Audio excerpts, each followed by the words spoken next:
Welcome to Sola Church Online. I'm Alan Rigg. This is my wife, Miranda Landers, and together we lead Sola Church, a life-giving church in Santa Monica, California. We meet in person and online on Sundays at 10 a.m. Pacific Time. Our in-person service is held indoors at Joslyn Park Auditorium, which is at 633 Kensington Road. And our pre-recorded online service can be found on our website, solachurch.life, as well as on Facebook and YouTube. That's at Sola Church LA. And we have a great service for you today. Let's worship.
This is that time in our service when we worship with our giving.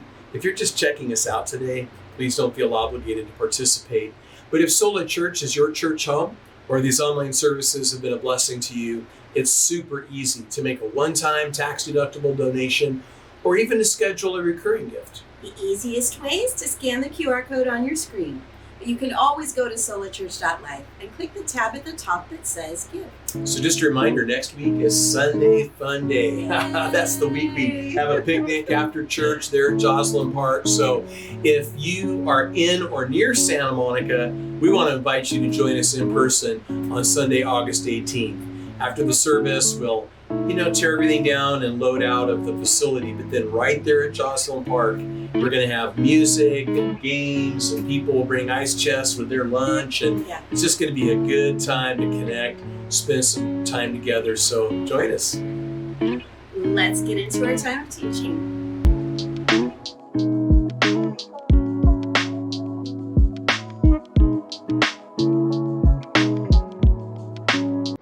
So let's turn to Matthew chapter 5. We're continuing our new series called Thrive, looking at the Beatitudes of Jesus. And in the first 12 verses, we find the word blessed 9 times. We learned earlier in the series that the Greek adjective can be translated blessed, and usually is, as it is here. It can also be translated happy. It could even be translated to be envied. And so this state of blessedness that Jesus was talking about, well, he was talking about fullness. He was talking about satisfaction. He was starting a conversation around human flourishing, around what it means to thrive. And so this week we come to verse 7 and the 5th beatitude. Jesus said, "Blessed are the merciful, for they shall obtain mercy." Now, what comes to mind when you think about or hear the word mercy? Like, I think about the Roy Orbison song, "Oh Pretty Woman," which was released the year I was born, if you want to do the math. But Orbison sang, "Pretty woman, I don't believe you. You're not the truth. No one could look as good as you. Mercy." Remember that? That's the word mercy that is like an earworm for me. I mean, we hear about mercy in music and movies, even on television, like the series Game of Thrones. If you watch that, the concept of mercy is explored throughout the series. Or The Walking Dead, where they struggle with the moral implications of mercy in a post-apocalyptic world. Well, remember that what we're talking about is part of the Sermon on the Mount. No doubt the best known part of the teaching of Jesus. It includes such well-known things as the Beatitudes, but also the Lord's Prayer and the Golden Rule. But when we talk about the Beatitudes, we're talking about these 8 couplets. In each case, you have a condition or a quality followed by a promise or a reward. To put it another way, you have a responsibility followed by a privilege. And these couplets, these Beatitudes, are simple, but they're not simplistic. In fact, we're struck by the tension that we feel between the ideal and the reality. Keep in mind, though, that all of these qualities are to be found in all of Jesus' followers. Here, Jesus tells us what we're becoming, what God's grace is enabling us to be and to do. So let's talk today about the merciful. Sort of like we've been doing, we'll look at what it doesn't mean, what it does mean, and what it looks like. But in this case, when I say what it doesn't mean, I mean more, let's talk about the opposite. Let's talk about the merciless. We could have a conversation about the ancient world. You know, the story, obviously, the Sermon on the Mount is set in Israel. It takes place there, overlooking the Sea of Galilee, Israel's largest freshwater lake. But Israel was part of the Roman Empire. And so, we could think in terms of what we know as the Roman virtues. One of those was clementia, or mercy. And clementia was seen as a sign of a ruler's strength and moral superiority. In fact, the Emperor Augustus was known for his clementia. But there were concerns that excessive or misplaced mercy could be seen as weakness. And so clementia was to be balanced with other virtues like justitia, or justice, and severitas, or sternness. Seneca, the Stoic philosopher, actually said that mercy was a disease of the soul. So when Jesus said, blessed or thriving are the merciful, man, that was countercultural. Jesus was really flipping the script, but it's not just the ancient world that we could talk about, it's the modern world, or should I say the postmodern world. The world is unmerciful. Pastor Chris Hodges says that we live in one of the meanest societies ever, and he's not wrong. Like, we think about mercilessness as a lack of compassion, empathy, or consideration for others. And we see that everywhere, right? Like, we think of the bullying in schools and even in workplaces. We think of road rage, the total disregard for the safety and well-being of others on the road. We think of all the social media trolling, all the online harassment. We think of the common refusal to help, like just the total indifference to others' suffering. And we think about relentless criticism, harsh judgments, constantly criticizing or belittling. And we think of all the name calling. And then we could even talk about like the excessive punishment, which, makes me think of cancel culture, one and done, no forgiveness. Any fans of Cobra Kai? You watch Cobra Kai on Netflix? Yeah, well, today's philosophy is the philosophy of Cobra Kai, right? The mantra, strike first, strike hard, no mercy. That's how a lot of people live their lives. But let's talk about what it does mean. What is Jesus talking about? What does it mean to be merciful? So again, he said, blessed are the merciful, for they shall obtain mercy. This mercy is compassion for people in need. The Greek adjective translated merciful means compassionate, benevolently merciful, involving thought and action. I want to emphasize and action. See, it's not just a matter of our head. It's not just a matter of, like thinking about people in need. And it's not even just the heart. It's not a matter of feeling a certain kind of way about people in need, but it's about the hands. It's about what we do for those people in need. That's what Jesus is talking about when he talks about the merciful. I'm reminded of the parable of the Good Samaritan found in Luke 10, verse 29.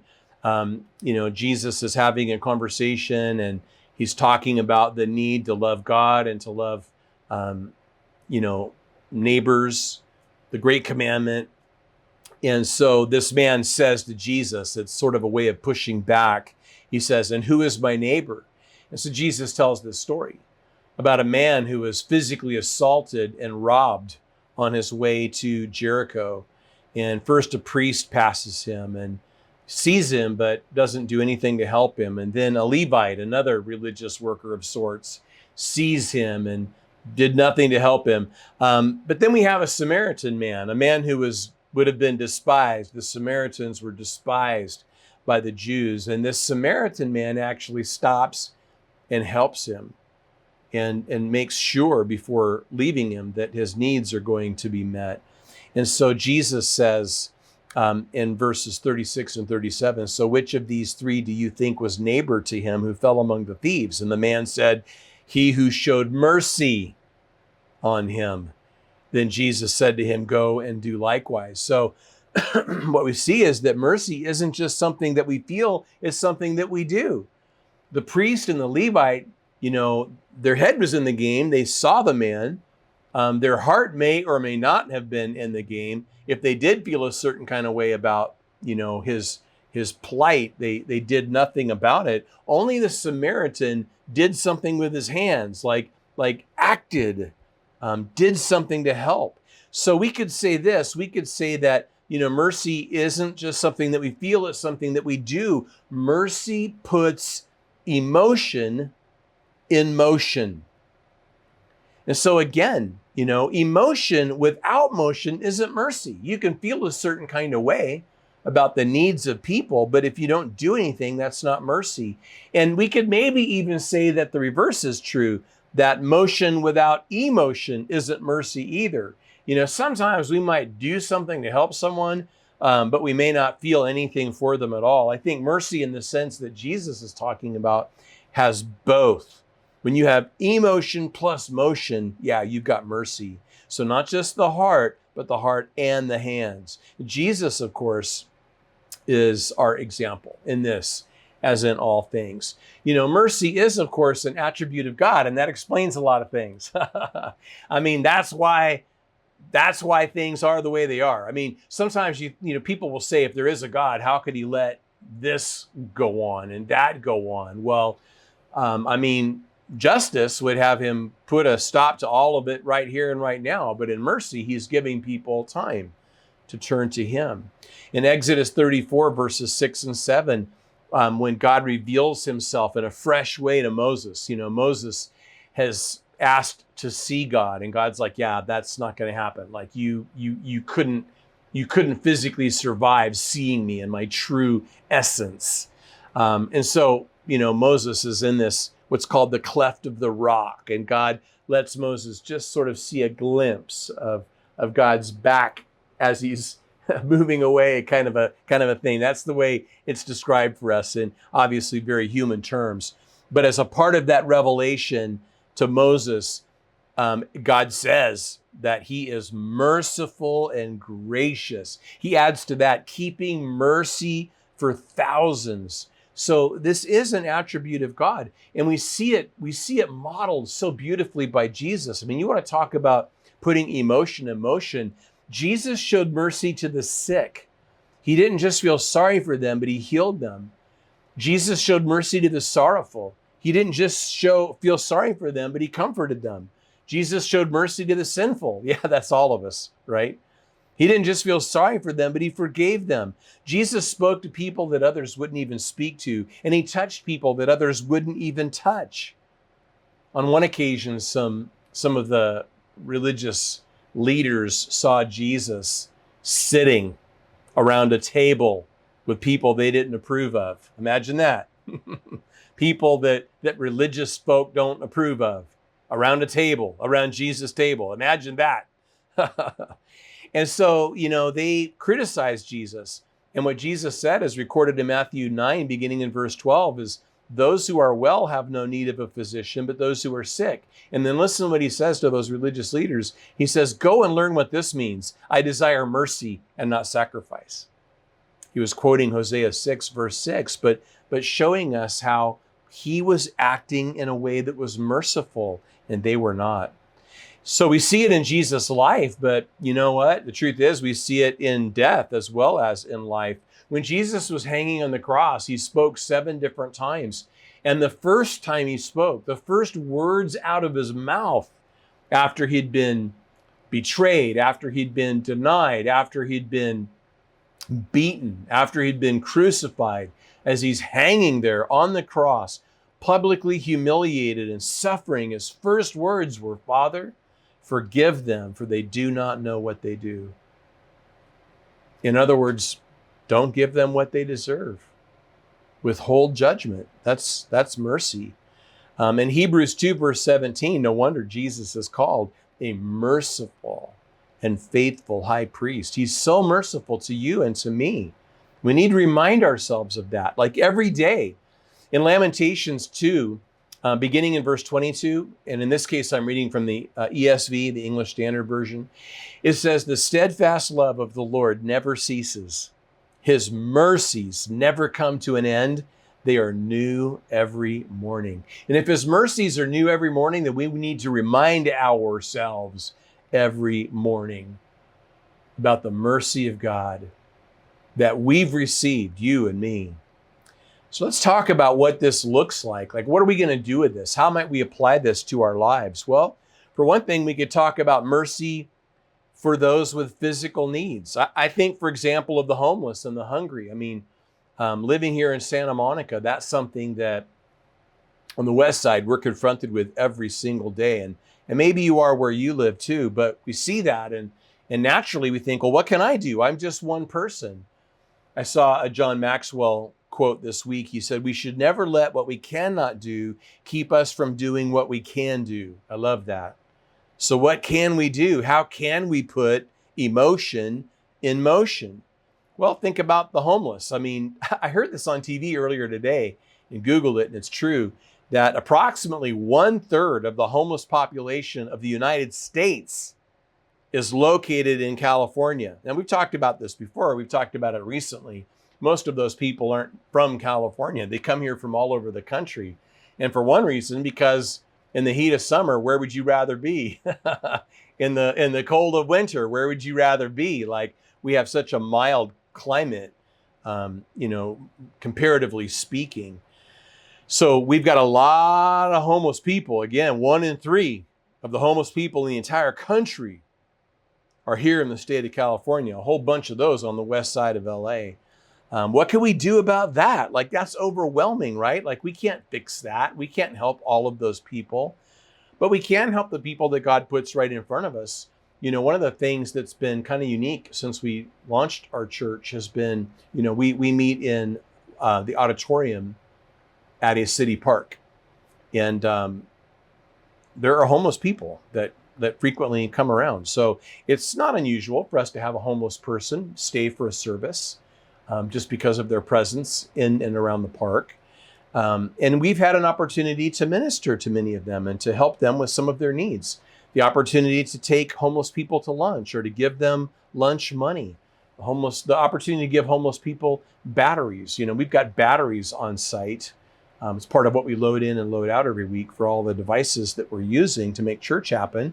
And sometimes they need those batteries. So we've been able to give them batteries. Sometimes we've been able to give them secondhand clothes, like to send people home to look through things that they don't wear anymore that maybe they could donate.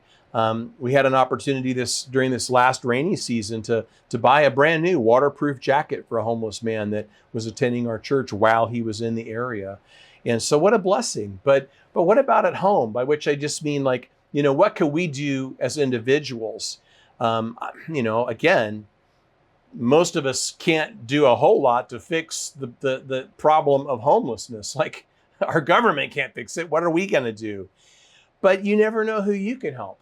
I remember many years ago as a younger adult, there was an opportunity for us to bring a single mother-to-be into our home. My family was in an apartment at that time. We had a guest room, a spare room, and so there was this single mother-to-be. She was no longer in a relationship with the baby's father, had nowhere to go, and we were able to give her a place to live for a time. I don't even remember exactly how long she was with us, but that was a blessing to be able to do that. And we need more of that. Like, I can't house every stranger on the street, but in a situation like that where someone who needs a temporary living situation, we can open up our homes, right? Well, what about the hungry? There are nearly 1 billion people worldwide suffering from food insecurity. And so again, it's like, well, oh my gosh, what are we going to do about that? We can't feed, nearly 1 billion people. Well, I mean, again, like at church, I think about ways that God has allowed Sola Church to minister even to people within our own church, to put emotion in motion. We've been able to bring food from a food bank to people in our church who need it. We've been able to purchase a gift card at the grocery store and give it to someone in our church who needed it. Or we've been able to buy lunch for people in our church who, didn't have money to buy lunch. But again, what about at home? Like, how do we put emotion in motion on our own? One of the things that I've tried to do recently is to just keep some ones on me. If I can just keep some ones, I don't normally carry cash. You probably don't either. So it's required a little bit of forethought, but to try to have several ones on me so that if I'm in a situation where someone is asking for money, I can give them $1. I can at least be part of the solution. A small part, yes, but a part of the solution. In the past, I've tried other things, like just to get ideas, right? Just to throw ideas out there. There have been occasions where I've tried to keep some bottled water in the car, and that works best, in the months where the temperature in the car doesn't get ridiculously hot. Another thing is like throw a box of meal bars in the car. I haven't done that in a long time, but I have done that, and it's a good idea. I'm inspired to do that again. If you've got a box of meal bars in the car, you can give somebody that's asking for money, you can give them a meal bar. But even beyond those that are homeless or those that are hungry, what about those who just need help in other ways? I think especially, again, of like, how can we minister to each other in the local church? Just examples like, maybe there's a single mom that needs brakes and can't afford to get her brakes done, but there's a good chance that there's somebody in the church that, can buy the brakes at O'Reilly or, AutoZone, and who knows how to install them. What about a disabled person in the church, who maybe needs help with household chores or with yard work? Or what about maybe an elderly person in the church who needs transportation, needs someone that can take them to the grocery store or help them, sort out some other problem that they're having, maybe make phone calls for them. In the New Testament, when it describes the gifts of the Spirit, one of the spiritual gifts mentioned in 1 Corinthians 12, verse 28 is the gift of helps. The church that I pastored in Austin, we had what we called a helps ministry, where we had put together a roster of people who had various, abilities and skills and talents. And, then if we became aware of somebody that had a need for one of those things, we could pair them up. Could pair up the person with that particular skill with the person with that particular need. And that was really a blessing to help people that way, people who might not have been able to afford to hire someone to come in to do something, but there was someone in the church who knew how to do that, who could do that, who wanted to do that. It's a beautiful thing.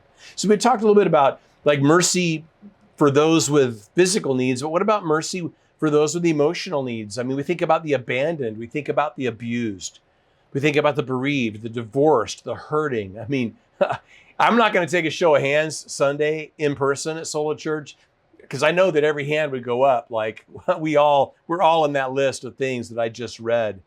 But one of my favorite passages of scripture is in 2 Corinthians 1, beginning in verse 3. It says, "Blessed be the God and Father of our Lord Jesus Christ, the Father of mercies." How cool is that? He's the Father of mercies, and it says the God of all comfort. And he says, "Who comforts us in all our tribulation, that we may be able to comfort those who are in any trouble with the comfort with which we ourselves are comforted by God." So you see, the point is that many of us have dealt with abandonment and abuse and bereavement and divorce and hurt. And one of the beautiful things that comes out of that, one of the ways that God brings beauty from the ugliness, is that we then have the opportunity to show mercy to people who are going through those same things that we've been through ourselves. Like we get to take that comfort that God gave us and we get to comfort them. We can put emotion in motion. I think about even, let's add to the list, the lonely.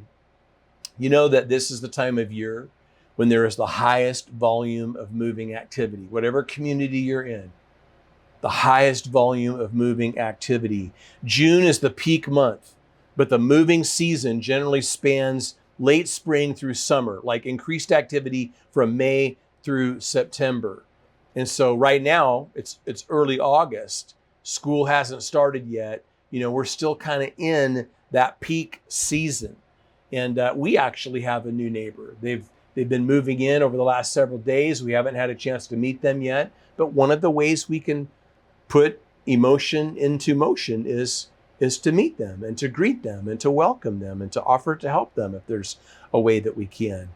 So another thing to think about is like, I was checking the calendar Sunday when this service makes its online premiere. It will be 135 days until Christmas, just over 100 until Thanksgiving. And so the holidays are right around the corner. And, there's a good chance that you're going to know somebody that's all alone. Their family is halfway across the country, or, maybe they've even lost a loved one. And this is going to be their first holiday by themselves. I mean, what would mercy do? Would mercy try to include them somehow in one's plans?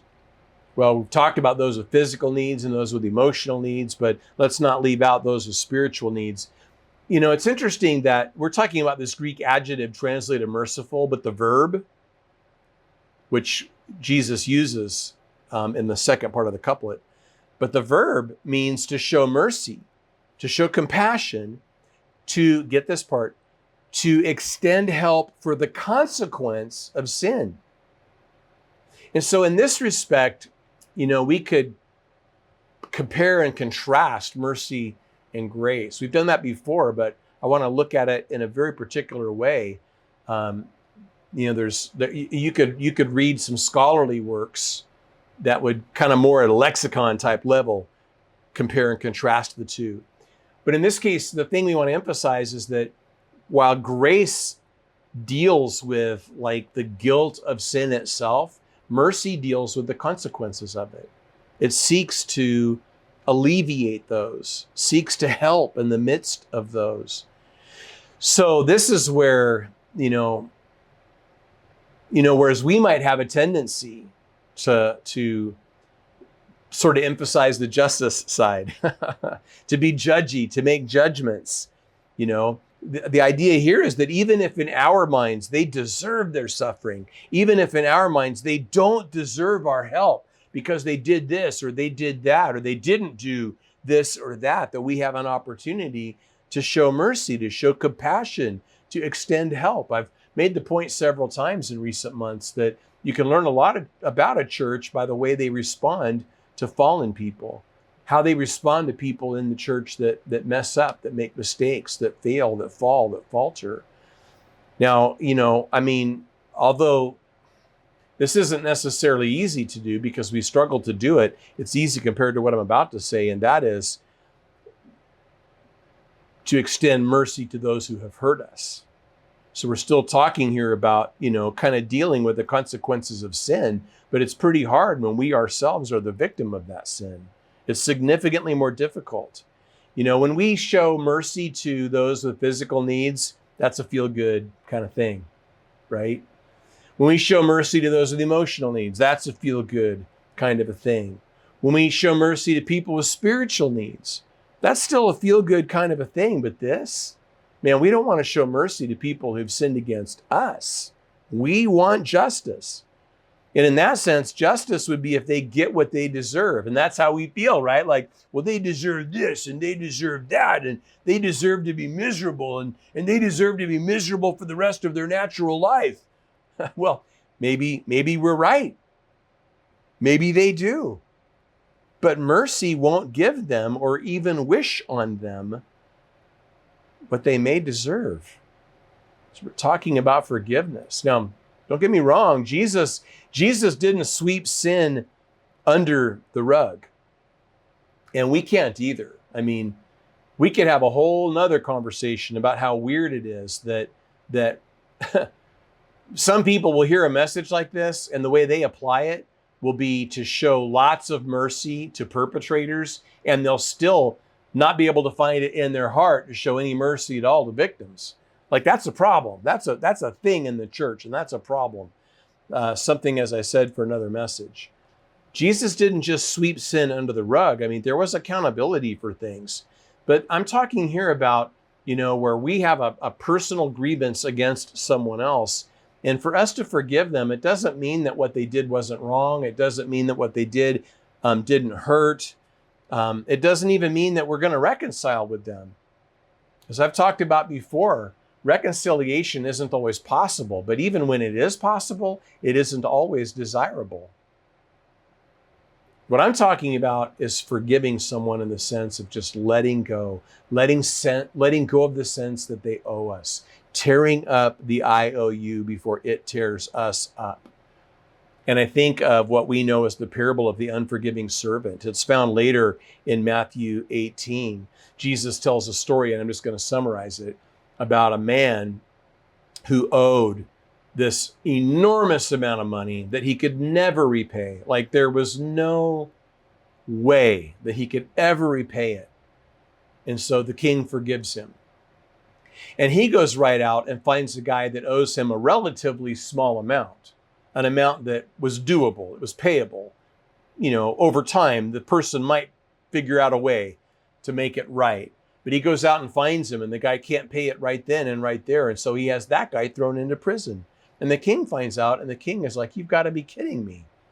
I forgave you this debt that you never could have repaid, and you won't forgive that guy for that comparatively small debt?" So Jesus said in Matthew 18, verse 35, "So my heavenly Father also will do to each of you from his heart, who does not forgive his brother his trespasses." The way the king threw the man back in prison. Later in the Sermon on the Mount, I mentioned that the Sermon on the Mount includes the Lord's Prayer. And so in the Lord's Prayer, Jesus teaches us to forgive to ask for forgiveness, but to say, forgive us our debts, even as we forgive our debtors, right? And of all the things that Jesus included in the Lord's Prayer, the one thing he thought that he needed to expand on was that. So in Matthew 6, verses 14 and 15, he says, for if you forgive men their trespasses, your heavenly Father will also forgive you. But if you do not forgive men their trespasses, neither will your Father forgive your trespasses.